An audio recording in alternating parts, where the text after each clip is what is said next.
like the headline writes itself, right? If there was any sort of abuse going on of James, you would have the headline immediately The on leftist BuzzFeed. media would be all over this, it'd be Yeah, smeared everywhere. Christian dad abuses transgender child Absolutely. refusing to. I mean, that would be the lead story. They'd run it for weeks. Right. That's right. Salon.com would have your What address published in an what hour. Jeff Damon Younger would go on to publicly endanger his daughter's life less than 50 minutes later, along with the lives of countless innocent Texans. That's the severity of the topic of today's video. That's the sort of danger we're dealing with here, as we'll see in a second. Though before that, I just need to give a content warning for the following topics: transphobia, homophobia, anti-Semitism, racism, fascism, gun violence, domestic abuse, misgendering, child torture, child endangerment, child sexual assault, Christian theocracy, and Christian terrorism. If you like our work and appreciate the research put into each video, please consider supporting the channel via Patreon. You can also support us by liking, commenting, and sharing our work on social media. Hi there, my name is Ethel Thurston, and today we'll be talking about the way in which Jeff Younger, who is currently running for office in Texas House District 63 by the way, resorted to domestic terrorism, endangering the lives of innocent Texans, including the life of his trans daughter. What's more is, Mr. Younger has received personal support from Texas Governor Greg Abbott, with Abbott stating that he was putting Texas Attorney General Ken Paxton on the case of Jeff's trans daughter, Luna, the very same Ken Paxton who, just over 2 years later, would be referenced as Abbott's primary justification for his assault on the human rights of trans youth in Texas. Given the facts that many of the arguments made by Paxton in his letter echo the lies sold by Mr. Younger, as well as the facts that Mr. Younger boasts about having access to the man. I'm going to say this, I've told the Attorney General this in Texas. I mean, I've been open about saying this. It makes it seem that a lot of what is happening in Texas right now centers on this man. It's therefore important to explore the man behind the lies to understand what we're dealing with. If you're new to this topic and don't have a grasp of what's going on, I definitely suggest starting with my first video going over Jeff Younger's lies regarding his trans daughter. It'll give you a detailed and fully referenced timeline of events, stuff I can't go over again as it spans more than half a decade at this point. I also have a live stream going over Greg Abbott's recent order, which includes discussion on how Mr. Younger's story has very clearly influenced parts of what was used to justify said order, such as the misapplication of the largely exaggerated phenomenon of Munchausen by proxy. Though, to give you a general sense of what has happened, Mr. Younger has lied about his ex-wife, claiming that she's forcing his daughter, Luna, to act like a girl. The truth, meanwhile, is that Luna has seen no fewer than 4 independent specialists, including one which Mr. Younger fully supported until she reached a conclusion he did not want, one which was assigned by Dallas's Children's Clinic, and one which was court-ordered. All of whom agree that Luna is trans and that Mr. Younger is the one attempting to force her to be something she isn't. Then there's the facts that Mr. Younger called Child Protective Services on Luna's mother, Dr. Georgelus, only for them to confirm that the mother was not forcing Luna to do anything, that it was, in fact, Mr. Younger who was being abusive towards his children. Mr. Younger was also caught lying to CPS, telling them that he allowed Luna to dress however she wants, a claim he repeats whilst talking in public. Meanwhile, CPS confirmed that this was all a lie. That girl's clothes had been banned from his house. Mr. Younger later admitted to lying to CPS in court, a fact you never hear about from his supporters. Indeed, Mr. Younger's abusive behaviour is part of the reason why 11 out of 12 Texan jurors, red-blooded Texans who actually saw all relevant evidence relating to the case, ruled Mr. Younger unfit as a father and that Dr. Georgelus should receive sole custody of both Luna and her twin brother, Jude. Sadly for everyone, this decision was overruled by the judge, who decided to pursue softer sanctions, only for Mr. Younger to be later stripped of custody for refusing to pay child support. Also know that I since posted a follow-up video that shows just how brazen Jeff Younger is when it comes to lying, doing so about a court order whilst displaying that very same court order on screen, all within the first 3 minutes of his presentation. I also show evidence of him changing his story regarding the reason he lost custody of both of his children, switching between 3 mutually exclusive tellings depending on the moment. So if you're someone who trusts Mr. Younger, I'd ask you to watch that video and seriously reconsider everything he's led you to believe. And with that noted, let's not waste time, let's get straight to the core of the issue. We are reaching a point where the family courts have become so abusive that in some of the rural counties that I've spoken in, there's open talk of judicial assassinations. There's open talk of outright insurrection. There's been cases where I've had sheriffs tell people, calm down, this isn't the right time for that. I mean, you're talking about stealing people's kids on an industrial scale. And if you keep doing that, you're going to have massive social unrest. That's why I love the background that you've got here. It's very appropriate because that's exactly where we're headed. It's an incredibly corrupt system, and it can't last much longer. It's just gotten to the point where it's so bad and it has ruined so many men's lives. Dude, it's going to make BLM, look like a Boy Scout rally. Your first recourse always in dealing with a problem is the letterbox. Send somebody a letter, explain the problem, and try to work it out. If that doesn't work, you've got the ballot box. You can try to pass a law that changes things to so that you think that they're right. If that doesn't work, you can always go to the jury box, right? You can have your citizens adjudicate a case, and if you're right, you'll win. If that doesn't work, all that's left is the cartridge box. This shit is honestly terrifying and shows just how little Mr. Younger actually cares about his children. Because not only did he shirk his responsibility by refusing to pay child support, but he's trying to plunge them into a literal war zone. Because whilst I'd be shocked if judges in the US didn't have some form of security in place to protect them, it's important to remember that Dr. Georgelus doesn't have that. She, along with the various therapists who have seen Luna and have been the target of Mr. Younger's smear campaigns, are easy targets, and with them, the children. What's to stop one of Mr. Younger's supporters from finding where Dr. Georgelus works? Reminder that when he first broke out with his lies, her place of work was review bombed, so they know exactly where it is. What's to stop one of them from following her home one day? What's to stop them arming themselves before parking nearby, waiting for Dr. Georgelus and the kids to come home, only to exit their vehicle and open fire? Absolutely nothing. This is domestic terrorism. Mr. Younger, through his lies, is encouraging terrorism on American soil, Texan soil. He wasn't allowed to abuse his children, CPS caught him out on his lies, and he had his children taken away from him for their safety. So now he's trying to radicalize others to enact violence on his behalf. Though again, it's not just Dr. Georgelus I'm worried about. It's Dr. Pape and her husband, the pastor. It's Rebecca Ower and her wife, Miss Ower being the flag-waving SJW, who only confirmed what 3 other specialists have said. Hell, I'm worried about the 11 out of 12 Texan jurors who ruled Mr. Younger unfit as a father. Pretty much anybody that Mr. Younger presents as being part of some vast conspiracy against him. They're all being put in danger by his repeated lies regarding Luna.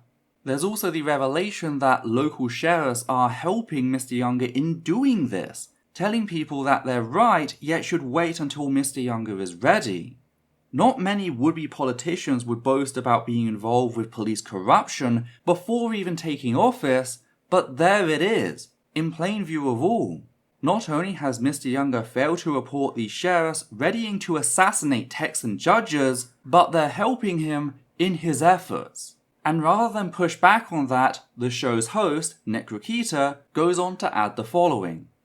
Yeah, that's the thing, because in Texas, if you had someone who wasn't a judge in Texas running around taking children, especially in rural Texas, that person would end up buried under a dusty road somewhere. Like, be once the town found out about it, one kid suspicious or whatever disappears, 2-3 kids start going away. My buddy, a lawyer in Texas, says the he needed killing defense. Yes. Yes. And there are stories about this where towns are suddenly silent. Some child molester or whatever gets killed, and none of the town saw or knew anything. They didn't. All of them were listening to Enya or whatever at the time. Sure. So But when they're doing it through the courts, they think that eventually people won't rise up. But I mean, it is still, at the end of the day, they need to be worried because it is still Texas, and there's a lot of guns, and there's a lot of just generally kind of traditional values still left in the state. I know people want to pretend that it's going entirely blue or whatever, but there's a ton of red-blooded Texans out there. Yeah, I mean, our leaders actually still fear us here. You know, Yeah. Jefferson said, Madison said, you know, when the government fears the people, you have freedom. When the people fear the government, you have tyranny.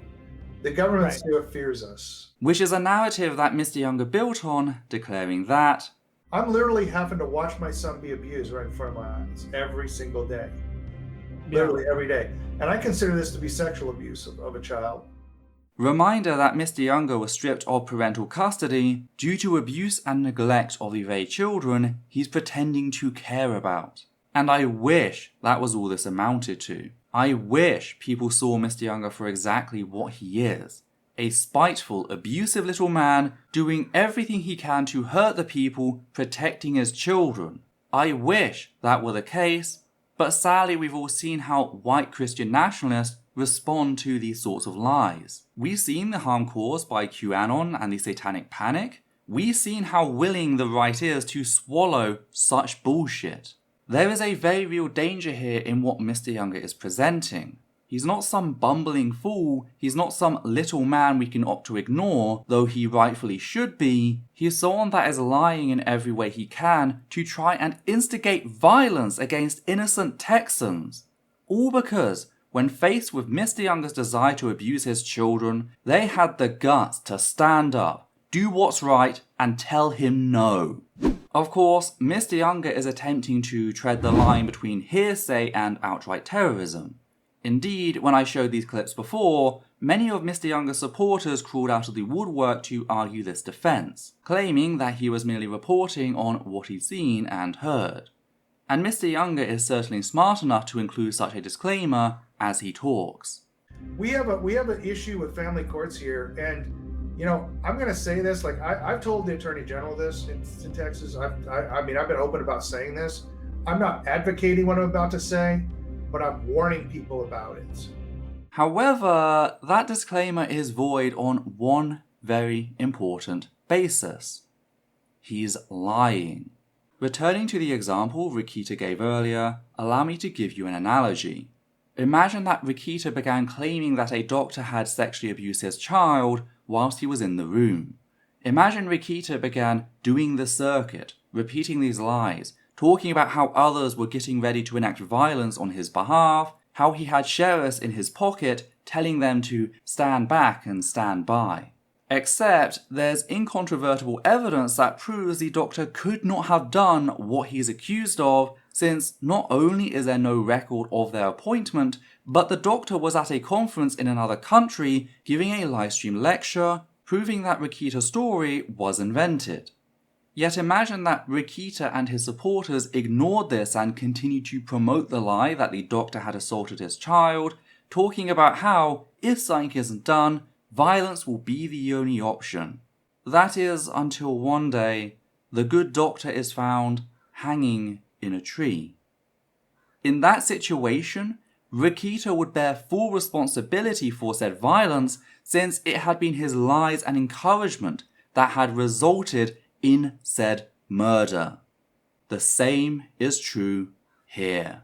Mr. Younger is lying and he knows it. He knows it since every time things go through court, every time the evidence is actually weighed, he loses. He knows since 11 out of 12 jurors, red-blooded Texans as Mr. Younger refers to them, found him to be an abusive father. He knows because in spite of all that and in spite of his repeated claims that the family courts are stacked against him, the judge decided to ignore the jury's pleas to hand Dr. Georgilis full custody of both children, instead giving lesser sanctions. He knows since every single time he asserts the claim that he's been banned from talking about politics for life, he stands in front of the court order itself, which says he's limited on the topic of trans children until Luna has reached 18 years of age, same as Dr. Georgilis. He knows since he lied to Child Protective Services, claiming he let Luna wear what she wants when she wants, only for them to discover he had banned girls' clothes from the house, a fact he later admitted to lying about under oath. That last one in particular shows how he preemptively changed his answers to try and skirt around the fact that he is a controlling and abusive father, and that his entire story was him projecting his own behaviour on to Dr. Georgilus. There is absolutely no possibility of simple ignorance. This is pure calculated and malicious dishonesty. So Mr. Younger does not get to claim that he's not condoning these things when the only reason anybody is talking about them in the first place is because of the lies he sold the public. This is not a disclaimer, this is an admission of guilt. It's him telling us that he is under no illusion as to the likely cost of his lies, should he be allowed to continue. Mr. Younger is a domestic terrorist using defamation in an attempt to instigate political violence for his own personal gain. And if you're someone here to defend him, then you are a stooge for domestic terrorism, a useful tool to far-right terror, and nothing else. Because it's having its desired effect. This narrative and the lies it's based on are normalizing terrorism against those of us who would stand against Mr. Younger's child abuse. As can be read in the super chat, a comment someone paid to have Rakita read out during the stream. Base Crocodile also says what they're suggesting is no less immoral than killing a pedophile. Probably more moral. I say send the judges into general population in prison. Based. Vienticus Prime says, so not only is this clearly Mr. Younger's intention, but it's working. And yet it somehow still manages to get worse. For you see, in the same way that QAnon latched onto anti-Semitism to bolster its narrative, so too are Mr. Younger and Mr. Akita. I'd just like to read you a series of comments in the chat stating, quote, CPS in Texas is Zionist, end quote. Quote, the most Zionist state has this happening, end quote, and quote, Zionists want you gone, end quote. These comments are of course making the accusation that Jewish people have control over parts of the US government and are trying to destroy you, with the you in this instance being all the white allo-cishet men listening. Meanwhile, another commenter in Rakita's chat posted an emoji of a water pistol aimed at the head of a clown. This is straight up Nazi code, with the term clown world being a dog whistle that presents the existence of LGBT+ folk, immigrants and women's rights as inherently laughable, ergo a clown world. And who creates the clown world? Why, the clowns of course, and by clowns they mean the Jewish shadow state they believe exists. Effectively, it's a repackaged version of the Nazi idea of degeneracy, the conspiracy that a global Jewish state is weakening white Western society, and the only way to prevent that is to respond with ultra-nationalistic violence. That's why it's always Jewish people who are forwarded as the figurehead of some global agenda regarding the existence of trans folk. By the way, I have already done videos discussing how anti-Semitism is at the centre of a lot of anti-trans conspiracies, if you'd like to learn more about that. What's more worrying, however, is the fact that the person was not alone in stating this, with another commenter replying to their call to action with, quote, Amen, let's go, end quote. All of this in full view of Mr. Akita, who did absolutely nothing about said anti-Semitism and the calls to terror. Because that is Rakita's audience, that is who he tailors his content to, fascists like himself. Returning to the general idea here, this lie that the state is stealing and sexually abusing children by preventing people like Mr. Younger from abusing them, this is merely the latest rendition of blood libel. Blood libel being a broad collection of accusations made about Jewish people during and following the Middle Ages. Said accusations included claims of well poisoning, desecrating the host, grave robbing, and even the kidnapping, sacrifice, and cannibalism of Christian children. None of which had any actual merit, but was enough to get European Christians to enact extreme violence upon Jewish communities and played a large role in laying the ground for the Holocaust. And that didn't end with the foundation of America, with the stigma created by blood libel crossing the Atlantic Ocean and informing American politics. That's why I was so concerned when Mr. Younger began talking about Dr. Georgilus and her teenage daughters like they were part of some cult. So my son's going into these timeouts. When I start pushing back on that, she starts taking the girls out, and they have like these secret meetings that would last like 4 or 5 hours. And they'd come back and just do very strange things. Like one time they came home and just surrounded the boys and wouldn't let me touch the boys or be with the boys. Very strange.